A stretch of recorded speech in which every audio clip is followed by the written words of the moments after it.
Hai semuanya. Berjumpa lagi bareng Mimin Noba di sini. Mimin ucapkan terima kasih ya untuk para sobat Noba yang sudah memberikan support dan kesetiaannya sampai sejauh ini. Dan juga Mimin tidak akan bosan-bosan minum pil Tika Dewa agar terus kerja membawakan episode-episode berikutnya dari BTTH Keabadian Kaisar. Pokoknya jangan bosan-bosan untuk terus mengikuti kelanjutannya. Kalau tidak, Mimin akan membuat kalian tidak bisa tertawa atau menangis. Let's go, mari kita masuk ke dalam ilusi seni radionya.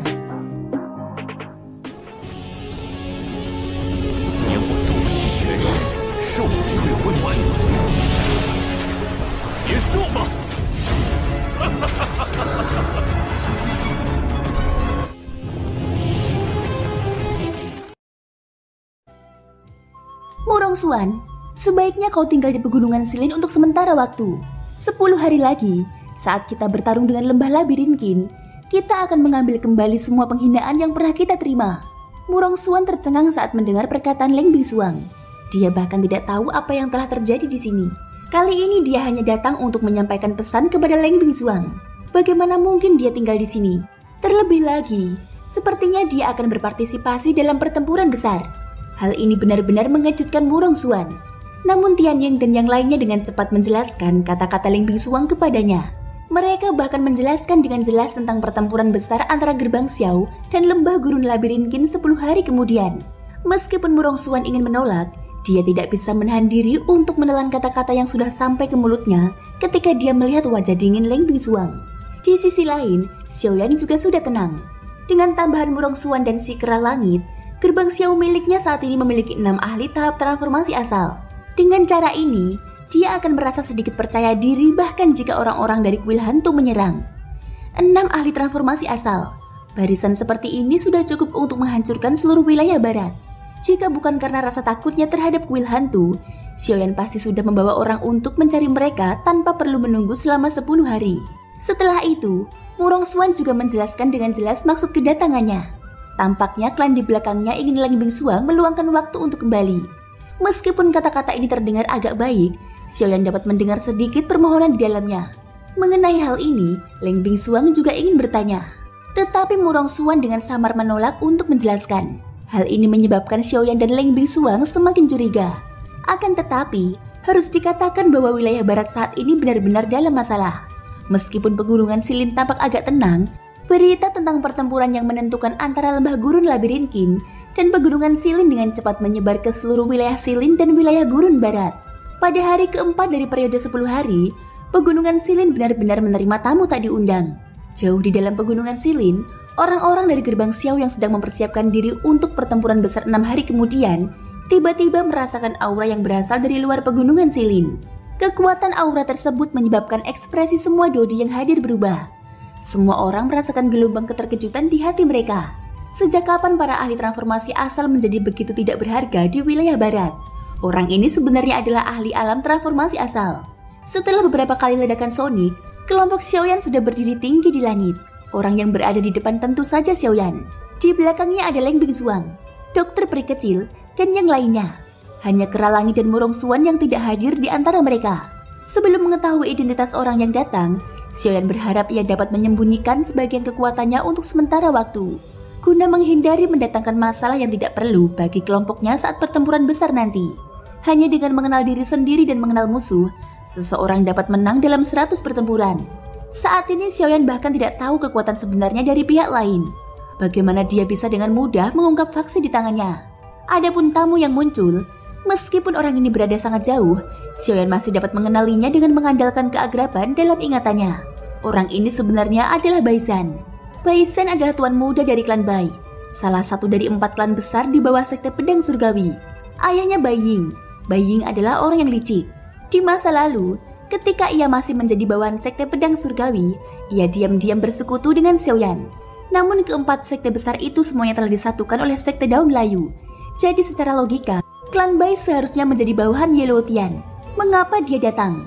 Saudara Xiao, aku tidak pernah menyangka bahwa kamu sudah mencapai alam transformasi asal setelah sekian tahun tidak bertemu denganmu. Ini benar-benar mengejutkanku. Sebelum orang itu tiba, suara tawa yang keras terdengar. Saudara Bai Zhan, kamu juga tidak buruk. Bukankah kamu juga telah mencapai alam transformasi asal? Xiaoyan yang berdiri di ruang kosong menjawab sambil tersenyum. Tak lama kemudian, ruang yang awalnya kosong benar-benar mulai terdistorsi. Sosok seorang pemuda berjubah putih muncul di depan Xiaoyan dan yang lainnya. Bagaimana mungkin seorang ahli transformasi asal tingkat awal dapat dibandingkan dengan saudara Xiao? Konon beberapa hari yang lalu, kamu berhasil memaksa 2 orang ahli transformasi asal dari lembah labirin Qin sendirian. Kamulah yang dapat disebut sebagai pahlawan generasi kita, ucap Baizhan. Ekspresi di mata Xiaoyan tanpa sadar berubah setelah mendengar kata-kata Baizhan. Secara logika, berita tentang Qin Shuo dan Ye Luotian yang diusir olehnya seharusnya tidak menyebar ke dunia luar. Jadi bagaimana Baizhan mengetahuinya? Kecuali di hutan pegunungan yang luas ini masih ada mata-matanya. Jangan khawatir, saudara Xiao, klan Baiku tidak ada hubungannya dengan lembah gurun labirin Qin atau bahkan Ye Luotian. Seolah-olah dia telah melihat kekhawatiran Xiaoyan, kata-kata Baizhan tepat sasaran, menyebabkan hati Xiaoyan sedikit bergetar. Anggota klan Bai benar-benar terlalu cerdik. Di belakang Xiaoyan, Leng Bingsuang, Tianying dan yang lainnya mengerutkan kening ketika mendengar kata-kata ini. Mereka agak curiga dalam hati mereka. Apakah masih ada faksi di wilayah barat saat ini yang belum ditelan oleh lembah gurun labirin Qin? Jika kata-kata ini diucapkan dari mulut orang lain, Xiaoyan mungkin masih ragu. Namun ketika kata-kata ini keluar dari mulut Baizhan, Xiaoyan merasa bahwa dia mempercayainya. Seperti kata pepatah, seseorang tidak akan mengunjungi kuil tanpa alasan. Saudara Baizhan pasti datang untuk membahas pertempuran yang menentukan kita dengan lembah gurun labirin Qin dalam beberapa hari ini kan? Xiaoyan menyipitkan matanya sambil bertanya. Baizhan juga membuka mulutnya dan tersenyum saat mendengar ini. Ya, tapi tidak sepenuhnya. Xiaoyan langsung terkejut saat kata-kata ini diucapkan. Leng Bingsuang yang berada di belakangnya juga segera mengalihkan tatapan dinginnya ke arah Baizhan. Matanya mengandung jejak permusuhan. Jika dia tidak ada di sini untuk membantu mereka, maka dia bisa diperlakukan sebagai musuh. Saudara Xiao, aku datang ke sini bukan untuk membahas kerjasama denganmu. Sebelum Baizhan sempat menyelesaikan kalimatnya, Leng Bingsuang yang berada di belakang Xiaoyan mengguncang tubuhnya. Aura kuat langsung menyeruak keluar dari tubuhnya. Ekspresi Baizhan juga sedikit berubah. Di sisi lain, Xiaoyan buru-buru menghentikan Leng Bingsuang yang hendak mengamuk. Tak lama kemudian dia melihat ke arah Baizhan. Ketika yang terakhir melihat ekspresi tak berdaya di wajah Xiaoyan, dia terus berbicara. Aku datang ke sini kali ini untuk menyampaikan sebuah berita. Aku yakin berita ini sangat penting bagi Anda. Baizhan tersenyum percaya diri. Di bawah tatapan ragu Xiaoyan, dia membuka mulutnya lagi. Aku penasaran apakah saudara Xiao masih ingat dengan Gudaun Layu. Kata-kata Baizhan baru saja keluar dari mulutnya ketika ekspresi Xiaoyan sedikit berubah. Dia tentu saja mengingat benda itu dengan jelas. Gudaun Layu adalah metode unik Ye Luotian. Itu bisa memurnikan serangga menjadi bentuk pil. Meskipun efeknya tidak berbeda dengan pil transformasi ekstrim, perbedaannya adalah gudaun kering akan meracuni tubuh seseorang. Siapapun yang menelan gudaun kering akan berada di bawah kendali Ye Luotian. Siapapun yang tidak patuh akan menderita penderitaan yang tak tertahankan dengan satu pikiran. Oleh karena itu, siapapun yang menelan gudaun kering akan berada di bawah perintah Ye Luotian selama sisa hidup mereka. Tapi apa motif Baizhan mengucapkan kata-kata ini? Sepertinya saudara Xiao masih ingat. Aku rasa aku tidak perlu menjelaskan efek dari gudaun kering ini. Siapapun yang memakannya akan berada di bawah kendali Ye Luotian. Begitu kata-kata itu diucapkan, ekspresi beberapa orang di belakang Xiaoyan langsung berubah. Tianying dan yang lainnya juga dengan cepat mengingat kembali kejadian mengerikan yang mereka saksikan saat itu. Ye Luotian mampu membunuh seseorang hanya dengan pikirannya. Cara seperti itu bisa dikatakan sangat mengejutkan. Namun, ada satu pengecualian, yaitu dirimu. Saudara Xiao, saat itu kamu juga telah menelan gudaun kering.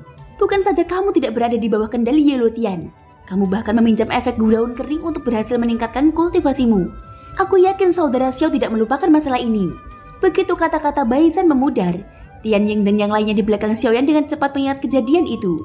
Memang meskipun gudaun kering itu menakutkan, ia tidak dapat melakukan apapun di depan api surgawi Xiaoyan. Hal ini menyebabkan Ye Luotian memiliki efek sebaliknya, dan secara pribadi meningkatkan kultivasi Xiaoyan. Ketika Tianying dan yang lainnya menceritakan kejadian saat itu, dokter peri kecil dan yang lainnya tidak dapat menahan tawa. Namun tatapan Xiaoyan terfokus pada Baizhan dari awal hingga akhir. Saudara Baizhan, jika ada yang ingin kau katakan, silakan bicara terus terang. Mendengar hal ini, lelaki itu tidak dapat menahan diri untuk tidak mengangkat alisnya. Tak lama kemudian, dia mengerutkan bibirnya dan tersenyum. Lalu ia berkata, karena itu masalahnya, aku tidak akan bicara omong kosong lagi. Tujuanku datang ke sini kali ini terutama untuk memberitahu saudara Xiao bahwa meskipun lembah labirin Qin terus berkembang selama bertahun-tahun, orang yang benar-benar sulit dihadapi bukanlah Qin Shuo, tetapi Ye Luotian. Selama bertahun-tahun ini, Dia mengandalkan Gudaun Kering untuk mengendalikan para ahli secara diam-diam. Sebagian besar dari mereka yang diberi pil obat olehnya atas nama menyelamatkan nyawa telah jatuh di bawah kendalinya. Adapun mereka yang tidak mendengarkan perintahnya, mereka dibunuh olehnya. Sekarang, jumlah orang yang berada di bawah kendalinya tidak terhitung banyaknya. Di antara mereka, ada lebih dari 30 ahli Dodi. Di antara mereka bahkan ada seorang ahli transformasi asal. Ekspresi wajah kelompok Xiaoyan tiba-tiba berubah drastis saat kata-kata ini diucapkan. Batu besar di hati mereka yang awalnya dianggap tenang tiba-tiba tenggelam sedikit, menyebabkan nafas beberapa orang ini tanpa sadar menjadi kasar. Apa yang mereka ketahui saat ini hanyalah fondasi kekuatan lembah labirin Qin. Sedangkan untuk Ye Luotian, selain tebakan Xiaoyan yang tidak berdasar, tidak ada berita lain. Namun kata-kata Baisan dapat dianggap sebagai pukulan berat bagi Xiaoyan dan yang lainnya. Lebih dari 30 ahli Dodi, 1 ahli transformasi asal, Ye Luotian, Qin Shuo, 2 ahli transformasi asal lainnya di lembah labirin Qin, dan 50 Dodi yang saat ini mereka miliki di permukaan. Ini juga berarti bahwa lembah gurun labirin Qin memiliki 5 ahli transformasi asal dan 80 ahli Dodi. Jajaran seperti itu dapat dikatakan mengerikan. Namun hal yang paling dikhawatirkan Xiaoyan adalah orang-orang dari kuil hantu. Tidak diragukan lagi bahwa orang-orang dari kuil hantu akan berpartisipasi dalam pertempuran ini. Begitu kuil hantu juga mengirim para ahli transformasi asal untuk memperkuat lembah labirin Qin, peluang kemenangan bagi gerbang Xiao akan sangat berkurang. Tidak disangka bahwa situasi antara gerbang Xiao dan lembah labirin Qin tanpa disadari menjadi begitu berbahaya. Jika mereka sedikit saja ceroboh, Xiaoyan dan gerbang Xiao akan dimusnahkan selamanya. Untungnya, jika Xiaoyan sama sekali tidak menyadari semua ini, hasilnya mungkin akan sangat sulit untuk dipahami. Namun kemunculan Baisan tampaknya telah mengganggu pengaturan lembah labirin Qin, atau mungkin Ye Luotian. Mata hitam bekas Xiaoyan berkilat. Ia segera mengangkat kepalanya dan tatapannya bertemu dengan Baisan. Keduanya tersenyum diam-diam pada saat yang sama. Leng Bingsuang dan yang lainnya juga mengangkat alis mereka, tampak berpikir keras. Karena orang-orang itu berada di bawah kendali Ye Luotian karena Gudaun Kering, kemungkinan besar tidak ada satupun dari mereka yang bersedia bekerja dengan tulus untuk Ye Luotian. Dengan kata lain, jika Xiaoyan mampu menggunakan api surgawi untuk mengeluarkan Gudaun Kering dari tubuh mereka, 30 lebih ahli Dodi dan transformasi asal di bawah Ye Luotian secara alami akan lenyap begitu orang-orang ini mendapatkan kembali kebebasan mereka. Pada saat itu, gerbang Xiao secara alami akan memiliki peluang kemenangan yang lebih tinggi dalam pertempuran di lembah labirin Qin. Sekarang yang perlu dilakukan Xiaoyan adalah memikirkan cara untuk menyelamatkan 30 lebih orang di bawah hidung Ye Luotian. Meskipun aku sangat berterima kasih karena kamu memberitahuku semua ini, aku masih sangat ingin tahu mengapa kamu memberitahuku informasi sepenting itu. Xiaoyan menarik kembali pikirannya. Tatapannya sekali lagi tertuju pada Baisan saat dia bertanya dengan ekspresi serius. Anggap saja ini sebagai balasan atas jasa saudara Xiao yang telah menyelamatkan ayahku waktu itu. Mata Baisan berkedip samar saat dia tersenyum tipis. Sesederhana itu. Ketika 2 harimau bertarung, salah satu pasti akan terluka. Namun jika hasilnya kedua belah pihak terluka, saudara Baisan pasti. Xiaoyan menatap Baisan dengan seksama. Di belakangnya, Leng Bingsuang dan Cai Er juga mulai mengalirkan origin Qi di tubuh mereka. Baisan secara alami merasakan hal ini. Jantungnya menegang, tetapi dia tidak melakukan apapun. Dia terdiam sejenak sebelum tersenyum. Saudara Xiao terlalu khawatir. Jangan bilang kalau saudara Xiao tidak punya sedikit pun rasa percaya pada klan Baiku setelah bekerja sama berkali-kali. Ucap Baisan, kurasa tidak perlu bagiku untuk menjelaskan apa yang terjadi sebelumnya dan apa yang terjadi sesudahnya. Kali ini Xiaoyan tidak bercanda. Satu kalimat darinya membuat ekspresi Baisan berubah tiba-tiba saat tatapannya tanpa sadar menyapu Leng Bingsuang dan Cai Er. Namun aku tetap sangat berterima kasih atas informasi dari saudara Baisan. Apapun motifmu, informasi ini sangat penting bagiku. Jika tidak ada yang lain, aku khawatir saudara Baisan harus kembali. Aku yakin kamu tidak akan terbiasa tinggal di sini. Xiaoyan menangkupkan kedua tangannya dengan kuat. Tanpa diduga, Xiaoyan tidak mempersulit Baisan. Sebaliknya ia sengaja mencari jalan keluar untuk Baisan. Baisan juga langsung menanggapi. Ia berbalik dan langsung pergi. Ia tidak berhenti sedikit pun. Namun tidak lama setelah Baisan keluar, Xiaoyan tiba-tiba membuka mulutnya dan berbicara keras dari belakang. Saudara Bai, aku Xiaoyan. Bukanlah orang yang tidak tahu terima kasih. Namun jika ada yang mencoba menaiki kepalaku, aku tidak akan ragu untuk menghabisi mereka. Oleh karena itu, aku berharap kita bisa selalu berbicara langsung. Ucap Xiaoyan. Pupil mata Baisan tiba-tiba menyusut saat mendengar kata-kata ini. Tubuhnya dengan cepat melesat keluar dari pegunungan Silin dengan kecepatan yang mencengangkan. Pada saat yang sama, di hutan pegunungan yang jauh, Ekspresi sosok berjubah putih tiba-tiba berubah saat mendengar suara yang kuat itu. Rasa terkejut tanpa sadar mengalir keluar dari matanya. Orang ini adalah kepala klan Bai, ayah Baizhan, Bai Ying. Setelah Baizhan pergi, Xiaoyan segera mendiskusikan kebenaran masalah ini dengan Leng Bisuang dan yang lainnya. Akhirnya, pendapat semua orang sama. Mereka lebih suka mempercayai informasi yang diberikan Baizhan daripada tidak. Oleh karena itu, kelompok Xiaoyan harus menuju ke wilayah Gurun Barat. Menurut informasi yang diberikan Baizhan, 30 dodi itu disembunyikan secara rahasia oleh Ye Luotian di sebuah lembah kecil bernama Flat Mountain West School di luar lembah gurun labirin Qin. Karena ini adalah kartu truf Ye Luotian sendiri, dia tidak menyerahkan orang-orang ini kepada Qin Shuo. Oleh karena itu, keberadaan orang-orang ini merupakan informasi yang sangat rahasia. Hampir mustahil bagi orang luar untuk mengetahuinya. Selain itu, agar tidak menarik perhatian, hanya ada 6 orang yang menjaga bagian barat gunung datar. Ke-6 orang ini semuanya adalah dodi kelas atas. Meskipun hanya ada 6 dodi, dogi orang-orang di Flat Mountain West School telah disegel oleh perintah Ye Luotian karena daun kering. Oleh karena itu, orang-orang di dalam tidak memiliki cara untuk melawan. Jika ada yang tidak patuh, mereka akan langsung dibunuh oleh ke-6 orang ini. Namun secara keseluruhan misi semacam ini tidak bisa dianggap merepotkan bagi Xiaoyan. Dengan kekuatannya, menghadapi 6 dodi sangatlah mudah. Meskipun demikian, dokter peri kecil dan yang lainnya masih bersikap ragu terhadap misi ini. Bagaimana mungkin ada tugas yang semudah itu di dunia ini? Sebuah faksi yang dapat menyapu seluruh wilayah barat sebenarnya hanya mengirim 6 dodi untuk menjaganya. Ini terlalu lucu. Namun kali ini Xiaoyan memilih untuk percaya tanpa syarat. Ia percaya pada informasi yang diberikan Baizhan.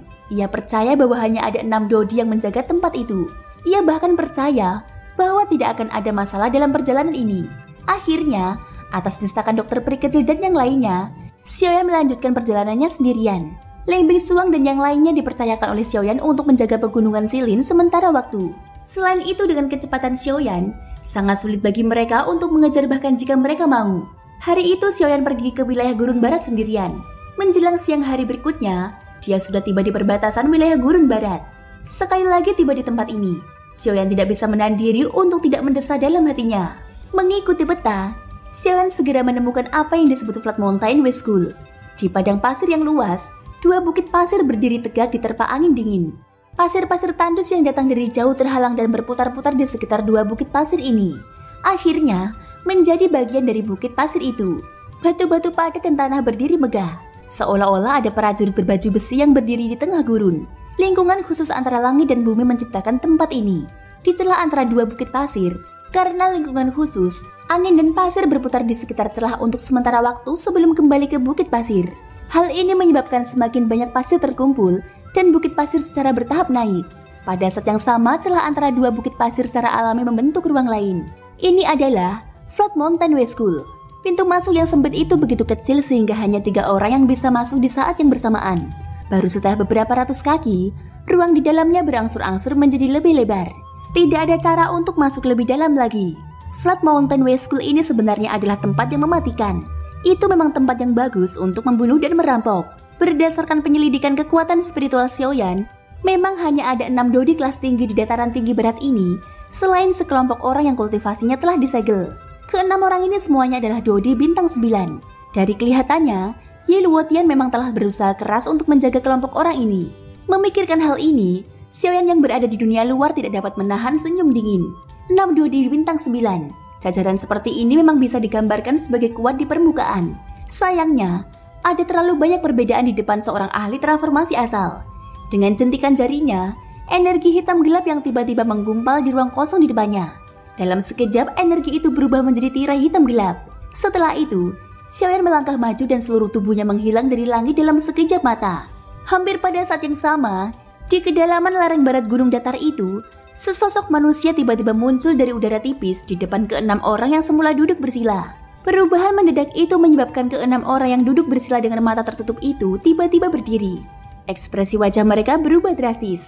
Sebagai dodi bintang 9, hanya sedikit orang yang bisa tiba di depan mereka tanpa mereka sadari. Oleh karena itu, tidak perlu diragukan lagi kekuatan orang yang telah tiba. Bolehkah aku tahu siapa kamu? Mengapa kamu datang ke sini? Sementara ke-6 orang itu mundur, suara hormat mereka terdengar.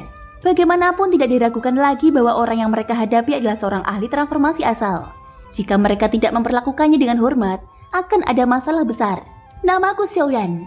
Aku datang khusus untuk meminta sesuatu dari kalian berenam. Xiaoyan membuka mulutnya dan tersenyum dingin. Pada saat yang sama tubuhnya tiba-tiba melesat maju. Gerakannya seperti kilat saat kedua tangannya mengepal dan dia menghadapi keenam orang itu. Meminta sesuatu. Xiaoyan, kamu adalah Xiaoyan. Namun saat mereka berenam bereaksi, tubuh Xiaoyan sudah muncul di depan mereka berenam dengan cara seperti hantu. Tinjunya terlempar keluar seperti angin. Sebelum mereka bisa mengendalikan bloke di tubuh mereka, tinju Xiaoyan sudah mendarat di dada mereka. Dengan 6 pukulan beruntun, 6 dodi bintang 9 dibunuh oleh Xiaoyan dengan kecepatan kilat. Xiaoyan menghabisi ke-6 dodi bintang 9 ini dengan cara yang bagai kilat. Tak lama kemudian, tubuhnya muncul jauh di dalam celah barat gunung datar itu. Sebuah batasan khusus telah ditempatkan di tempat ini. 30 lebih ahli itu disegel dalam batasan ini. Meskipun segel ini bukan formasi, Xiaoyan dapat dengan jelas merasakan bahwa segel itu berisi aura Ye Luotian. Jika orang luar menyerang dengan paksa batasan barat ini, bahkan jika mereka dapat melewati 6 dodi bintang 9 di luar, mereka akan segera ditemukan oleh Ye Luotian jika mereka menyentuh segel ini. Tampaknya untuk memastikan tidak ada hal tak terduga yang akan terjadi di sini, Ye Luotian tidak hanya memilih untuk menyembunyikan orang-orang ini di celah barat, yang relatif dekat dengan lembah gurun labirin Qin. Tetapi ia juga menggunakan segel ini untuk memastikan bahwa ia terhubung ke tempat ini. Ini untuk memastikan bahwa ia akan dapat mengurus tempat ini tepat waktu jika seseorang menyerang dengan paksa. Sayangnya meskipun segel ini ada hubungannya dengan Ye Luotian, Xiaoyan yang memiliki jalan agung kehampaan dapat dengan mudah menghindari ketahuan olehnya. Sudut mulut Xiaoyan terangkat membentuk senyum dingin. Dia segera mengangkat tangannya dan membentuk segel dengan 10 jarinya. Pada saat yang sama, tirai hitam pekat kembali mengembun di depannya. Selain itu, tirai hitam lainnya juga mengembun di ruang di belakang segel. Segera setelah itu tubuh Xiaoyan memasukinya. Begitu dia masuk, Xiaoyan melihat sekelompok orang dengan ekspresi waspada. Ketika tatapan Xiaoyan menyapu mereka, dia terkejut menemukan bahwa sebenarnya ada seorang ahli yang pernah dia lihat sebelumnya. Pada saat yang sama, orang ini adalah satu-satunya ahli transformasi asal di antara 30 orang lebih. Orang ini adalah salah satu dari 3 pakar teratas di wilayah barat, Lu Zongtian. Thank you guys sudah mendengarkan ceritaku di episode kali ini sampai akhir. Ikutin terus kelanjutan episode berikutnya ya. Semoga hari kalian menyenangkan. Sampai jumpa dan bye-bye.